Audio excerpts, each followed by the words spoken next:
All right, here's the last one. Will. Oh, is this ghostly? I see the. That's right. You could go out on a ghost story. Okay. Apparently, scientists have figured out why some people can hear voices Oh, of the dead. I'm in. Tell me. I mean, they didn't really figure it out, but it is interesting that you can hear voices and you can be All the time. no, you can hold up. You can hear voices and you can be considered spiritual. Or you can Okay. hear voices and you can be considered schizophrenic. Yeah. So I was gonna make a joke there, but no. That's a real. I'm saying a real thing here. So was it clairvoyant? yeah, exactly. They have clairvoyant and clairaudient, I guess, audio. And they think that the correlation here is that some people are more sensitive in this area, that spiritualists tend to report unusual auditory experiences which are positive, start early in life, and in which often they are able to control.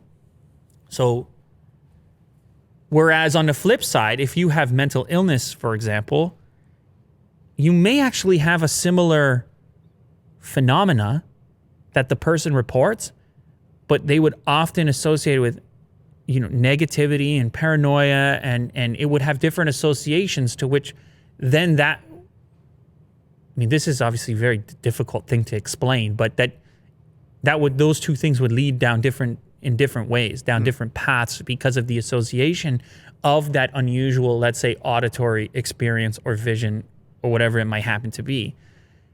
Whereas the people on the spiritual side who turn into, I don't know, mediums or claim to have some sort of contact, they don't view the experience of whatever that phenomena is as necessarily being negative, and therefore just enter into the realm of Spiritual going enlightenment?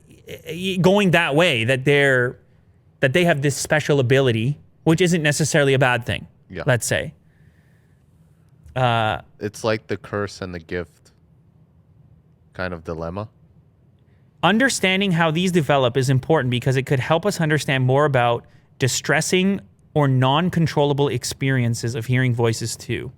So this researcher, Adam Powell of Durham University, recruited and surveyed 65 clairaudient mediums from the UK Spiritualists National Union. They all report hearing voices from the dead. Overall, 44.6% reported hearing voices daily, and 79% said the experiences were just part of their daily lives. That's a big percentage, Will. 79% of that entire group said hearing daily voices was part of their lives. Compared to the general population, those same spiritualists reported a much higher belief in the paranormal and were less likely to care what people thought of them. First auditory experience typically happened around 21 years of age. In addition, they reported that they were more prone to hallucination-like experiences. The researchers noted that they hadn't usually heard of spiritualism prior to their experiences. Rather, they had come across it while looking for answers. So that they have the unusual experience, whatever the source of it may be, and then gravitate towards that profession or that social sphere as a consequence of having had the experience, and then going looking for answers and looking for a justification to that unusual audio experience. So they don't necessarily, so scientists haven't necessarily figured out why, but they appear to have some sort of inclination as to the circumstance, the trajectory of an individual who has those early life experiences, and how that individual is processing those types of experiences. Do you know what I'm saying?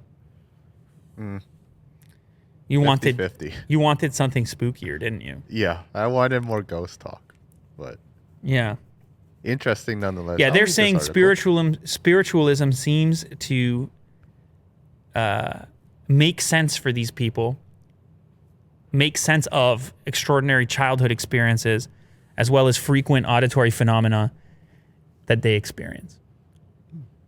So it's a nice path to put it in. Yeah. They're always trying to find connections.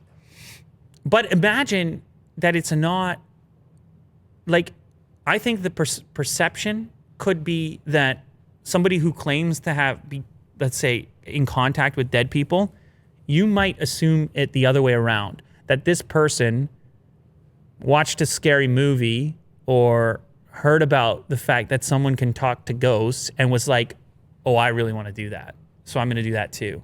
Uh-huh. That might be your perception, when in reality, it appears based on these researchers that it's the other way around. The person has the experience, the phenomenon, and then goes down that path. Right. It wasn't that it was just marketed really well to them, but in other words, they were It's like a trigger. attracted to it because it offered some degree of answers to them who are having this unusual experience, which they can't bond with other people about. They can't be like, did you hear that too? Because this thing is exclusive to this particular group. Anyway, I'm going to go talk to some dead people. All right.